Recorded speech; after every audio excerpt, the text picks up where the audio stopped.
Mga kabayan, sa wakas, isasalang na rin sa investigasyon ang mga kongresman na di umano ay sangkot o kasabwat ng mga kontraktor sa mga ghost flood control projects sa iba't ibang bahagi ng bansa. Kung matatandaan, ilang senador na rin ang nagsuggest na isama sa investigasyon ang mga pinaghihinalaang kongresman base na rin sa rekomendasyon ng mga LGU na pinangungunahan ni Baguio City Mayor Benjamin Magalong at Manila Mayor Isko Moreno. Maliban dyan, ibinunyag na rin ni DPWH sa Secretary Manuel Bunuan na may mga nakakarating sa kanyang impormasyon at ebidensya na ilang mga kongresman ang nakikialam sa project ng pamahalaan at sila mismo ang nagiging financer nito. Dahil dyan, sinabi ng makabayan lawmakers na dapat magkaroon ng parallel probe o special investigation team para walang maging hocus-pocus sa gagawing investigasyon.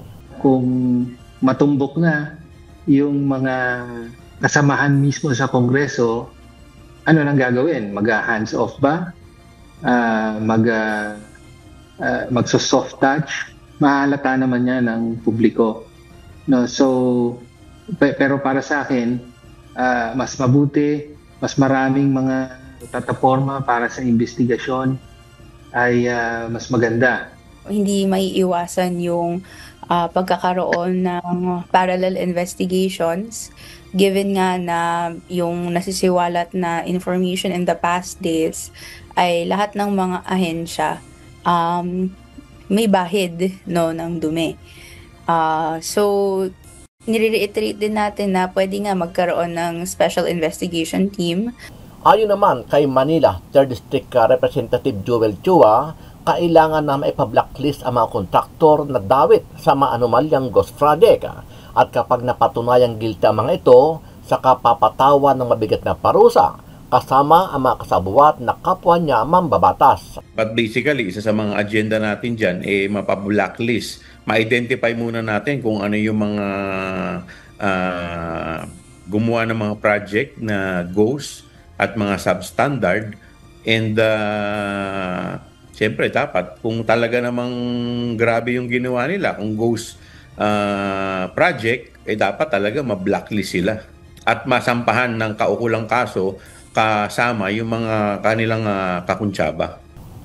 Ayon naman sa isang political analyst, matagal na nilang sinasabi na ang sistemang ito ay kapalit ng pork barrel na tinanggal ni dating Pangulong Noynoy Aquino.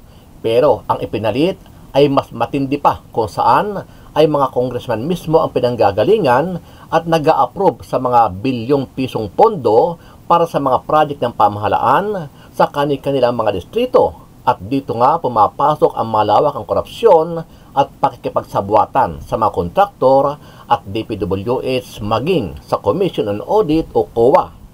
Matagal na namin itong sinasabi dahil parang ito yung bagong pork barrel. Nung pinagbawal yung pork barrel, nung panahon ni Pinoy, pinalitan siya ng ganitong klase ng mga proyekto na andaling maging vulnerable sa corruption dahil nasa ilalim ng lupa, nakatago. Pinagmamalaki pa nitong mga contractors, pinagmamalaki pa nitong mga politiko yung kanilang kayamanan na marami ay nagagaling dito sa mga kontratang ito. At sa iba pang mga balita, formal ng sinampahan ng patong-patong na kaso. Kabilang na ang grave misconduct laban dito kay former CIDG Director, Police Brigadier General Romeo Macapas.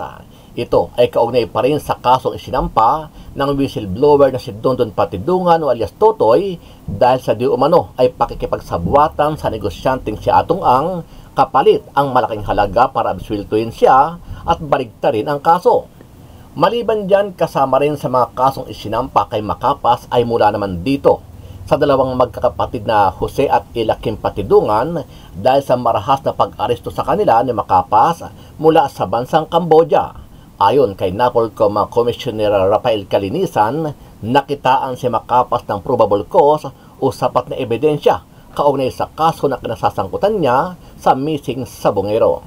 Gumugulong na po ang kaso dahil po may formal charge na po na i-file ang IMIS sa ating legal service. After which po, after po ng mga hearings na i-conduct, ito rin po i-aakyat sa NAPOLCOM Commission and Bank kung saan tayo po ay nakaupo at kung saan doon po natin nakatulan either absuelto po sila o di po kaya papatawan po ng nararapat na parusa. Ano ang masasabi mo dito, kabayan? Kaugnay sa gagawing investigasyon sa mga kongresman, sa inyong palagay, magiging patas kaya ang gagawing pagdinig kung sila mismo sa Kamara ang magkakasabuat sa malawakang korupsyon sa mga ghost project ng gobyerno? Sama-sama natin panoorin ang buong video at pakicomment nyo po ang inyong mga reaksyon at sariling opinion. Pero bago yan, sa mga hindi pa po nakasubscribe sa ating channel na Kabayan News PH, pakipindot po ang subscribe button at pakiclick na rin ang notification bell para lagi kayong updated sa mga bagong upload natin na legit at napapanahong balita. Maraming pong salamat. Posibleng maisagawa na sa susunod na 2 linggo ang kauna-unahang pagdinig ng Infracom kaugnay ng maanumalyang proyekto kontra baha. Isa sa magiging pakay ng pagdinig ng House Infrastructure Committees o Infracom ang pag-blacklist at pagpapanagot sa mga contractor na nasa likod ng ghost flood control projects. Ito ang ipinahayag ni Manila 3rd District Representative Joel Chua, chairperson ng House Committee on Good Government and Public Accountability, isa sa 3 panels ng Infracom. But basically, isa sa mga agenda natin dyan, mapa-blacklist. Ma-identify muna natin kung ano yung mga gumawa ng mga project na ghost at mga substandard. And siyempre dapat kung talaga namang grabe yung ginawa nila, kung ghost project, dapat talaga ma-blacklist sila at masampahan ng kaukulang kaso kasama yung mga kanilang kakuntsaba. Subalit para naman sa makabayan lawmakers, dapat gumulong ang investigasyon ng isang independent body kasabay ng legislative inquiry kontra maanumalyang proyekto. Lalo na't may mga ulat at hinalang may mga mambabatas na sangkot umano dito. Pahanan ng formal na kasong grave misconduct at conduct unbecoming of a police officer ng National Police Commission si dating Criminal Investigation and Detection Group o CIDG Director Police Brigadier General Romeo Macapas.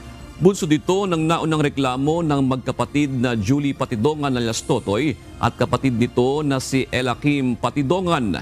Kaugnay ito sa umunoy pag-aresto kay Elakim at Jose Patidongan matapos nasunduin sa Cambodia at pagkuha ng kanilang mga cellular phone. Ayon sa NAPOLCOM, nakitaan ng probable cause para sampahan ng formal na kaso si Brigadier General Macapas. Gumugulong na po ang kaso dahil po may formal charge na po na i-file ang IMIS sa ating legal service. After which po, after po ng mga hearings na i-conduct, ito rin po i-aakyat sa NAPOLCOM Commission and Bank kung saan tayo po inakaupo at kung saan doon po natin nakatulan either absuelto po sila o di po kaya papatawan po ng nararapat na parusa.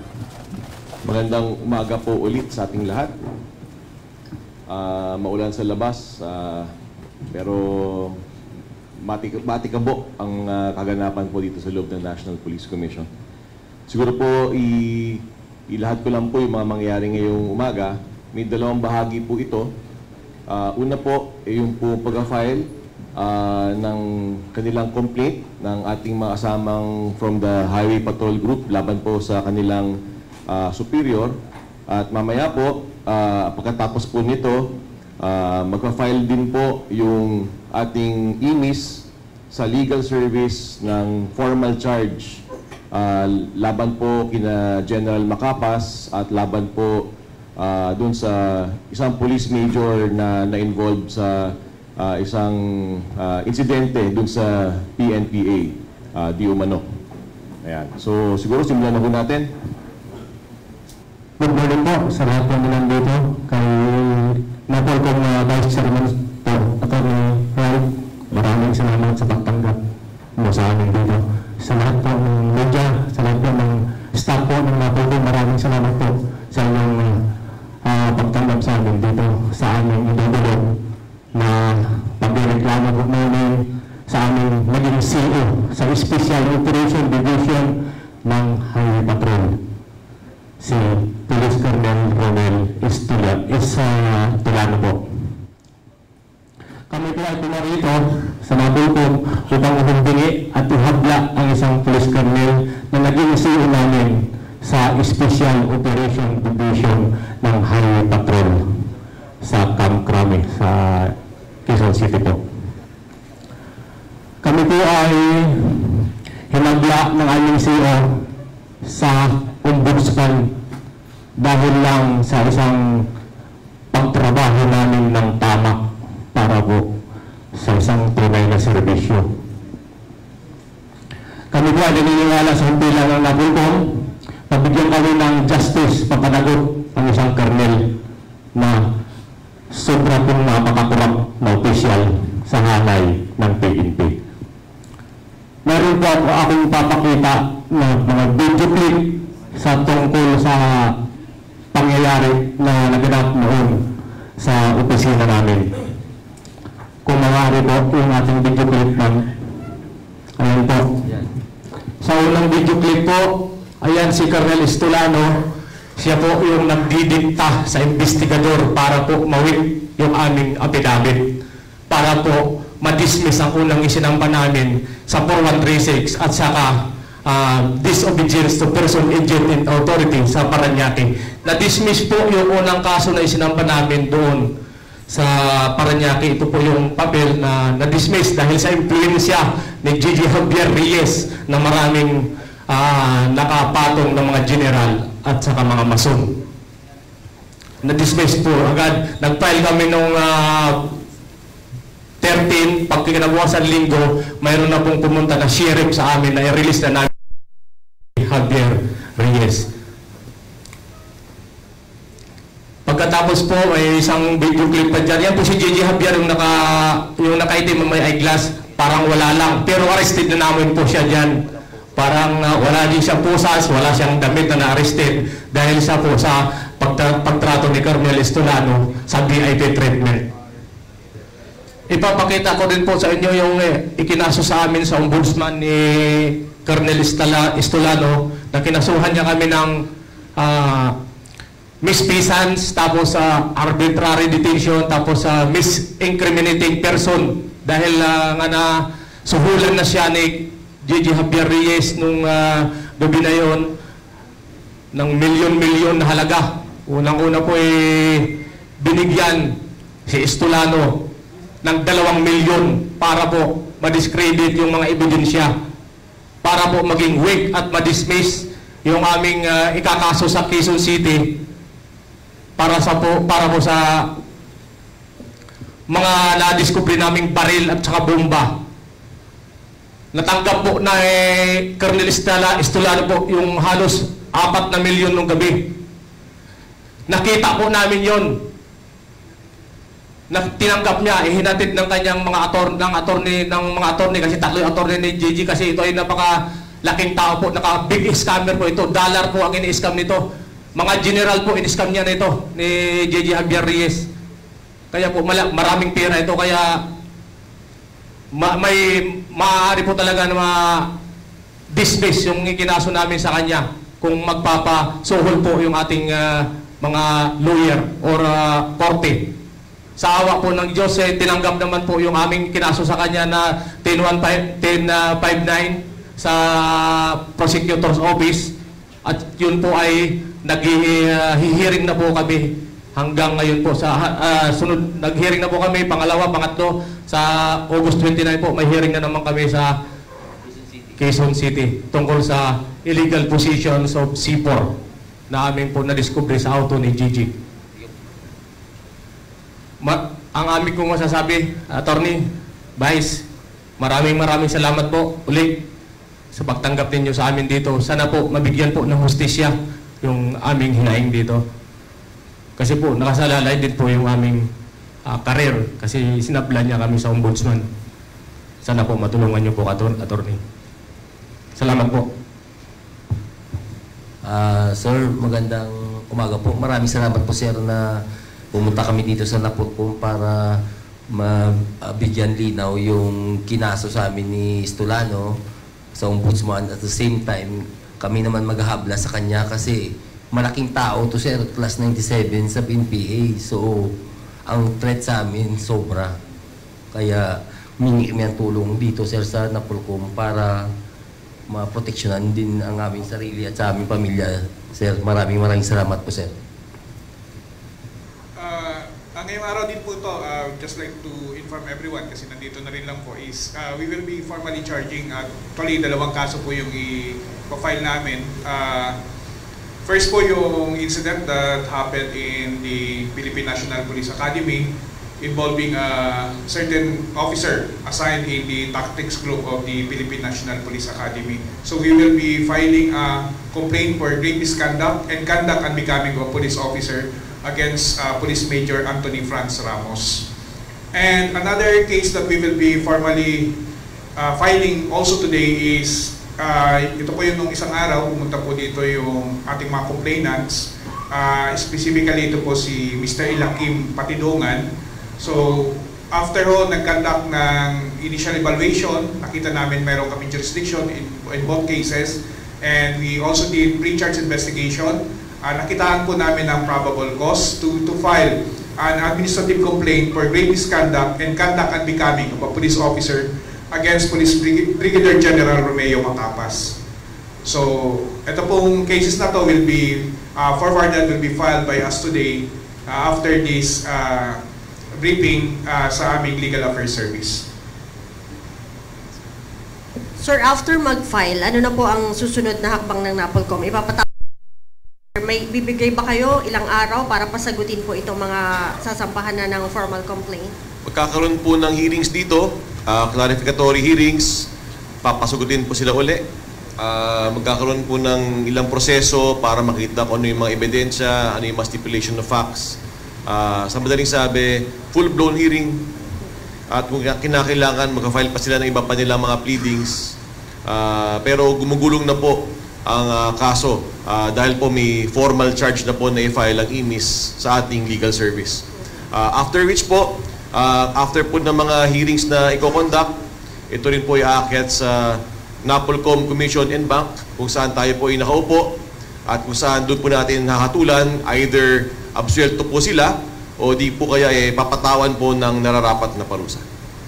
Sir, lagi nating question, tatapusin ng NAPOLCOM at maglalabas ng resolution ng hanggang ilang araw? Sir? As you can see, mabilis po ang disposisyon ng NAPOLCOM sa ating mga kaso. Ito po ang ating pangako sa taong bayan. Magkakaroon po tayo ng hustisya. Hustisyang tama at hustisyang mabilis. Hindi po tama lang po na naglabas tayo ng desisyon na matagal. Dapat po mabilis po ang hustisya. Ito po ang hinahanap po ng taong bayan. Ito po ang ibibigay natin sa taong bayan. We will do our investigations thoroughly. We will hear our case thoroughly. We will give due process to everyone. We are not condemning anyone yet. Papakinggan ho natin yung po esensya ng due process sa Pilipinas. We hear before we condemn.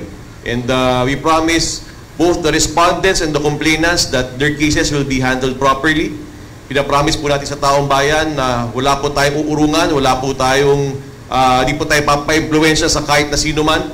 Hindi po iiral ng pera dito sa loob ng National Police Commission. Kung ano po ang tama, yun po ating gagawin. 60 days? 60 days. Thank you. We have one more question, sir. Sir Edman, pakireview mo lang, pakiulit nyo lamang ho yung tungkol kay General Macapas. Anong kaso ito? At yung tatlo ho sila, di ho ba? Lahat sila nakita ng probable cause. Sa tatlo pong, ito pong sinasabi nga natin, meron po due process sa amin. After po namin silang pasagutin, madidetermine namin whether or not may probable cause. So, if on the basis of the evidence presented, makikita namin walang probable cause, then ita-drop po namin sila sa kaso. At yung ipo-forward lang namin is yung may probable cause. In the case of the complaint filed by Ilakim Patidongan, filed against Police Brigadier General Macapas et al., yung dalawa niyang kasama, isa lang po ang nakitaan namin na may probable cause. That is yung kay Police Brigadier General Macapas lang po.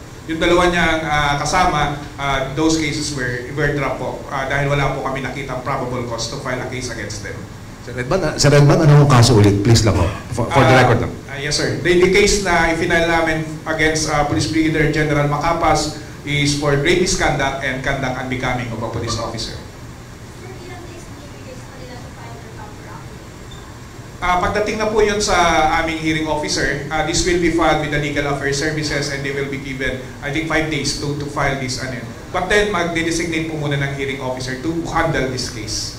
Yung sa amin po kasi sa pre-charge investigation, binigyan din namin sila ng opportunity to answer. So nag-issue kami sa kanila ng notice to file comment and counter affidavit, and all the respondents po sumagot naman po dito. To highlight lang, no, nakasagot na sila sa IMIS, papasagutin sila uli sa legal service. So uulitin ko, may due process po dito sa National Police Commission. Thank you, sir. We have one more question po from Mr. Josh Malimban from Billionario. Sir, may plans din po ba na ilagay sa preventive suspension si General Macapas? We will see. We have yet to evaluate. Pero sir, ano po magiging status siguro niya since RD po siya ng Region 12 po ngayon? Wala naman po magiging effect po yan. Depends on our evaluation. So kung kinakailangan mag-issue ng preventive suspension, kung merong basihan, nasisilipin pa namin, then so be it. We will cross the bridge when we get there. But we will inform the public because it's the public's right to. Hearing none po, we'd like to invite our Vice Chairperson and Executive Officer, Commissioner Calinisan, for his closing statement. Maraming salamat po sa ating lahat sa pagpunta. Maraming salamat din po sa inyo sa pagpunta dito at pag-file ng inyong kaso. Salamat po actually sa tiwala na binibigay po ninyo sa National Police Commission. Saan po ninyo, patas po dito, wala po tayong kikilingan at papahinggan po natin ang inyong mga reklamo. Sa mga respondents, huwag po kayong mag-alala. We will listen to your answers. Babalansin po natin. We will hear before we will condemn. And to the Filipino public, magtiwala lang po kayo. Gumagana po ang mga institusyon di gobyerno. Ang National Police Commission po ang pulis ng pulis